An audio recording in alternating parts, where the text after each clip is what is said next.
Hi, magandang gabi mga kababayan kong taga-lungsod ng Maynila. Sana po ay nasa mabuti kayong kalalagayan at malusog na pangangatawan sa inyong kani-kaniyang tahanan ngayong gabi.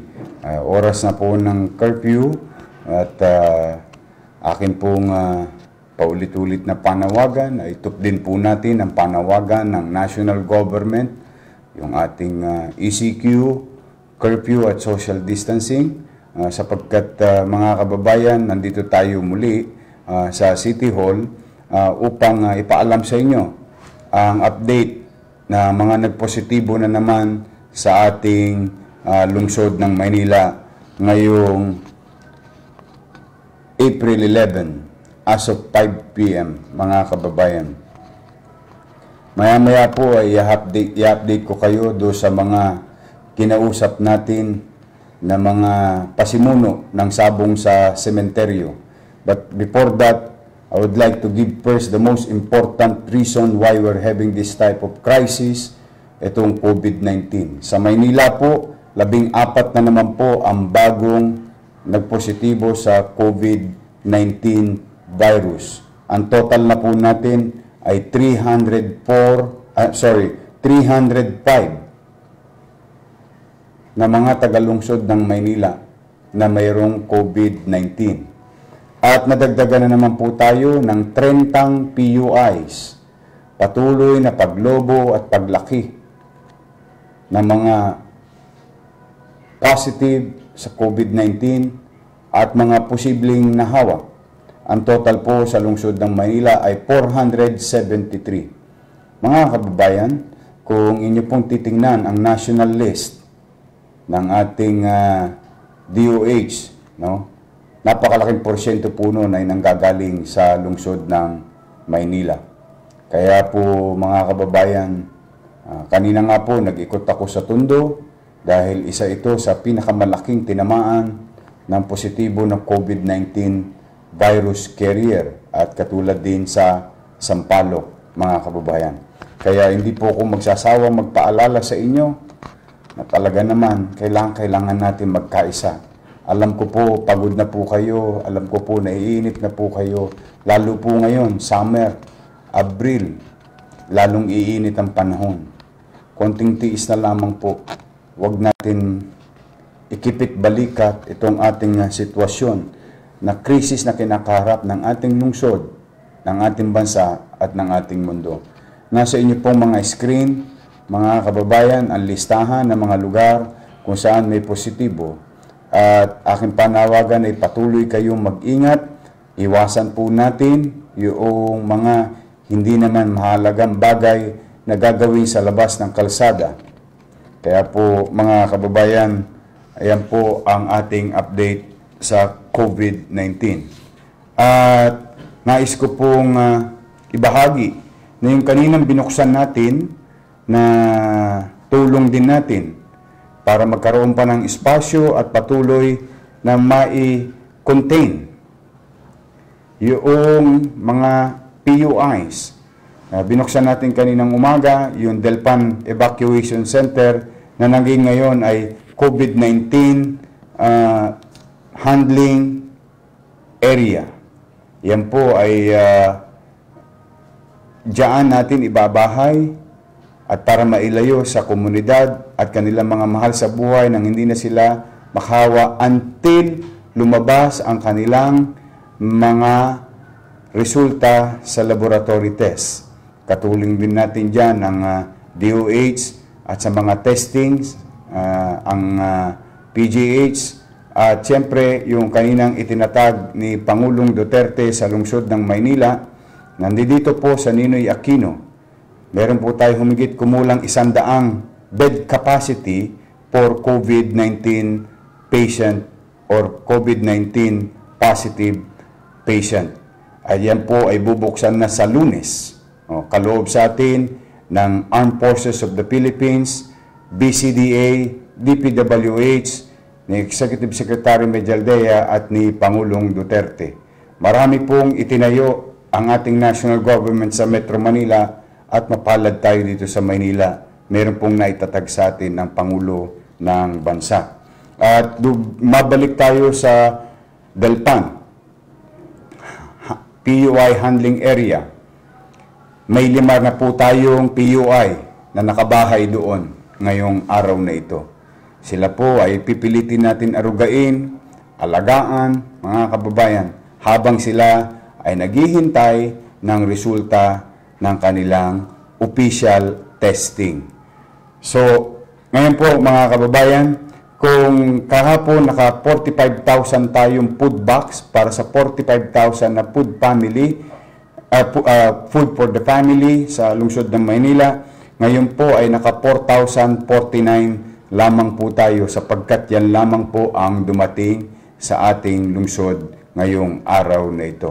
Katulad ng kompromiso ko sa inyo, basta may dumating, maliit, malaki, i-deliver agad namin hanggat maaari. Dahil alam ko naman, marami na sa atin ay nagugutom na talaga. At hirap na rin makabili ng mga pangunahing bilihin.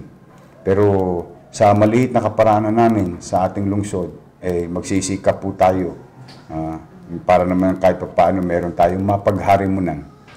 So muli, ako naman ay taus-puso nagpapasalamat kay Congressman Ronnie Ong,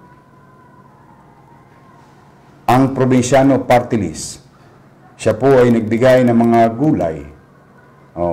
Fresh from Benguet. Ang ginawa po niya, tinulungan niya po yung ating mga kababayang magsasaka sa Northern Luzon. At binili nila at i-donate sa atin.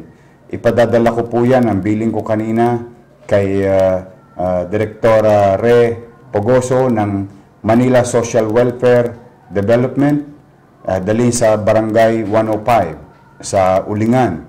At kahit papaano, merong pechay, cabbage, at sayote, at carrots. Kahit papaano naman mapandagdag din sa mga kakailanganin nila na mga mahihirap nating kababayan na nakatira sa tabing dagat ng Manila Bay, mga kababayan.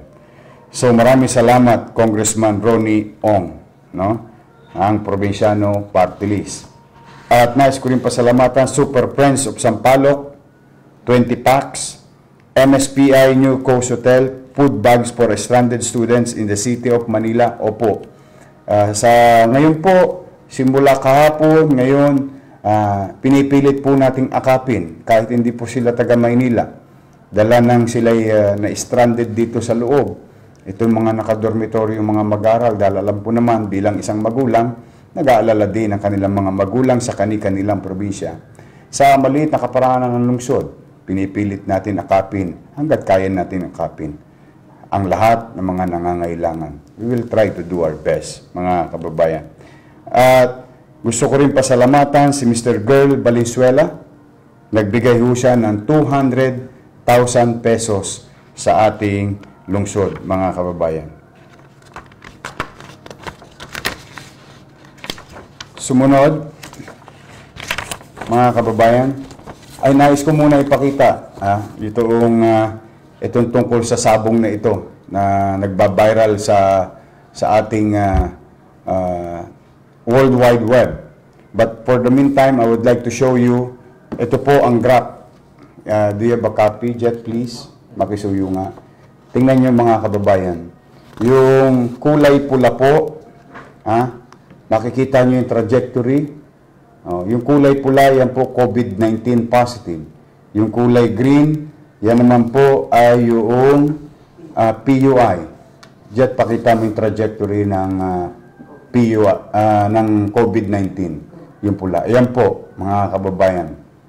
Kaya po, mapapansin nyo, pataas ng pataas. Dapat po yan, mabengkong. Ang ibig sabihin, bumaba po dapat yan. Dahil wala nang umahawa sa atin galing sa labas ng bansa.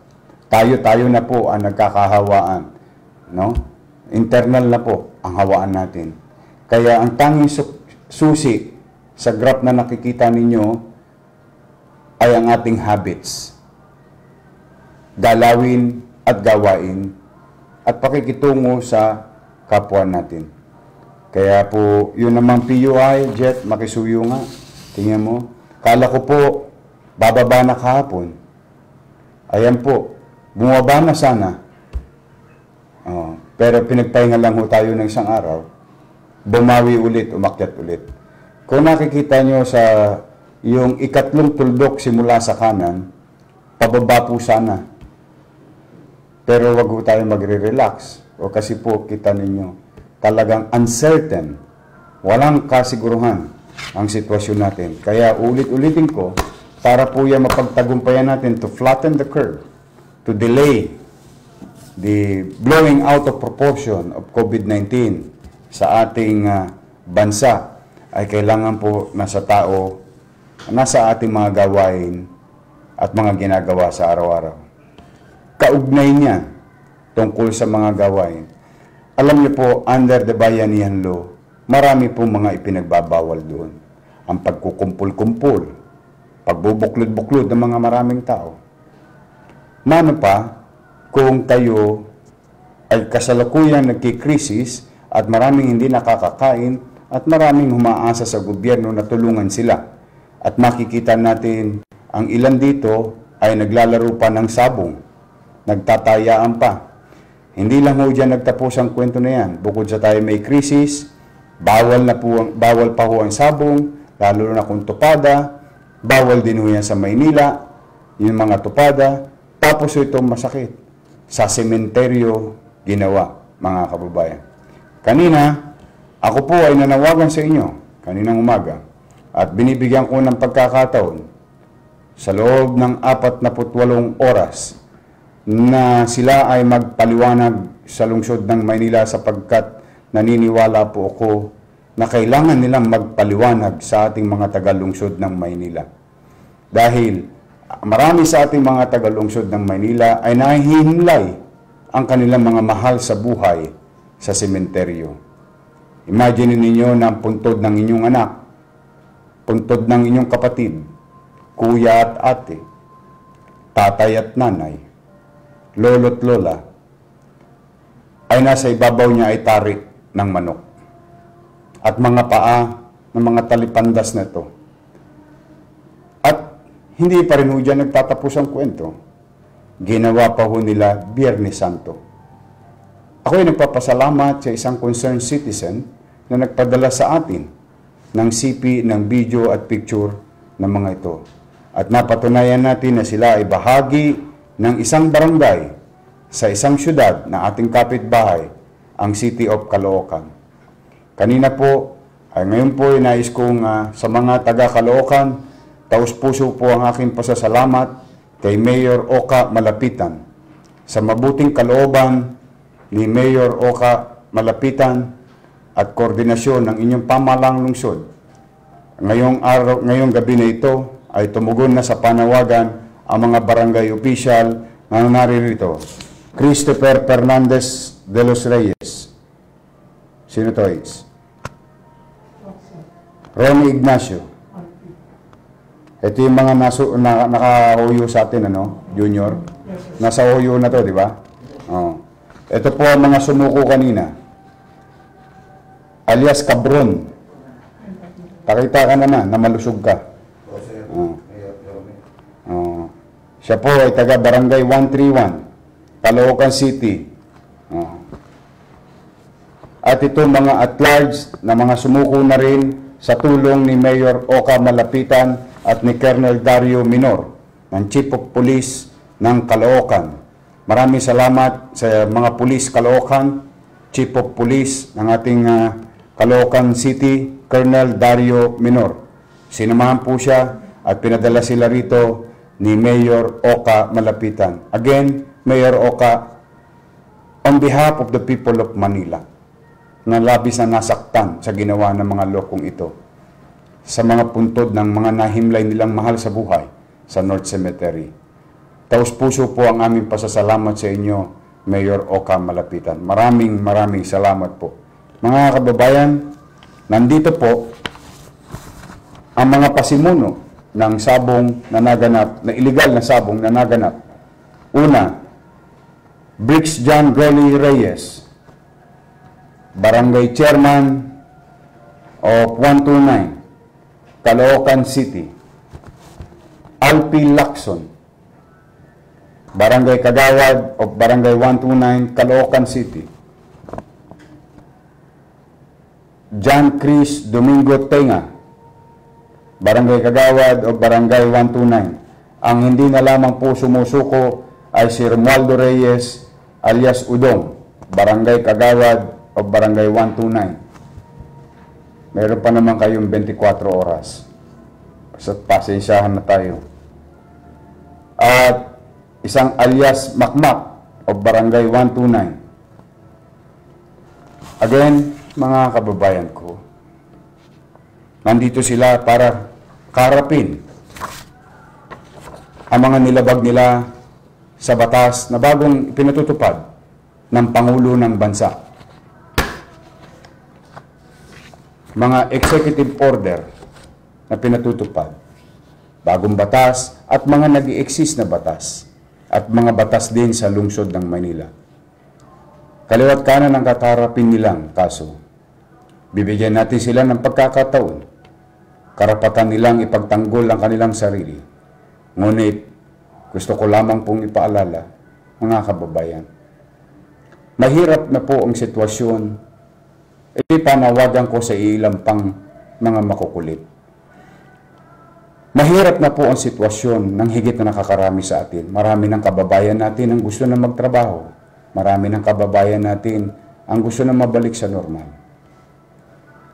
At maraming kababayan natin naghihikaos na. Kaya ang inyong pamahalaan ay hindi magkakanda-ugaga talaga nang kakabigay ng atensyon sa mga kakailanganin ng ating kababayan. National government, local government. Kaya ang panawagan ko, huwag niyo pong tutularan itong mga to. Sila po ay mga barangay official ng isang syudad. Natutuwa po ako sa kanilang alkalde, napakabuti. Hindi sila tinolerate. In fact, mas minabuti ni Mayor na makumbinsi silang sumuko. Maraming salamat. Pero wag ho natin, mga kababayan, kakalimutan. Hindi natin kalaban ang mga chairman na ito, mga barangay official na ito. Hindi natin kalaban ang mga taong gobyerno. Hindi natin kalaban ng pulis. Hindi natin kalaban ng mamamayan. Ang kalaban lang natin ay nag-iisa kung bakit tayo nasa sitwasyon na ito. Si COVID-19. Isang virus na hindi mo nakikita. At minsan pa'y hindi mo nararamdaman. Kaya po ipinagbabawal ang pagbubuklod-buklod. Kaya maging takdang aral sana to sa lahat. You cannot do it in Manila. No, we will not allow you. Mas bibigyan ko ng atensyon yung tunay na pangangailangan ng tao ngayon. Pero hindi ibig sabihin, sa kabilang banda, kami ay magpapabaya na panatiliin ang kaayusan, kapayapaan at kapanatagan ng mga taong bayan sa lungsod ng Maynila na habang sila'y natutulog, ang kani-kanilang mga kalsada, Iskinita Avenue at Boulevard ay panatag. Nandyan ang ating Manila Police District.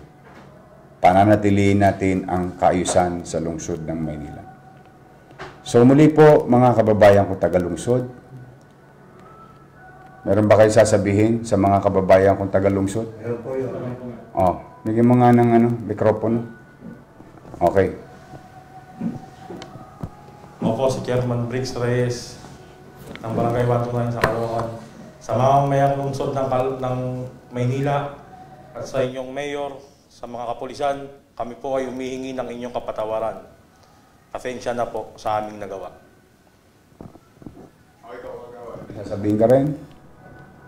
Ako humihingi ng paumanhin sa inyo, Mayor, sa mga aming nagawang kasalanan. Sa taong bayan kayo humingi, bayan. hindi sa akin. Ang sinaktan ninyong damdamin ay taong bayan ng lungsod ng Maynila. Lalong-lalo na po sa mga taga Maynila. Salamat. Ako si John Chris Domingo, Barangay Kagawad. Ako po ay humingi ng kapatawaran sa mga taga Maynila. Thank you po.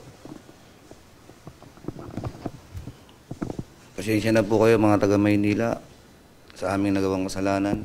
Pinapangako po namin sa inyo na hindi na umaulit ang gantong sistema. Pasensya na sa mga taga Maynila. Kaya mga kababayan, Kayo na po ang humusga.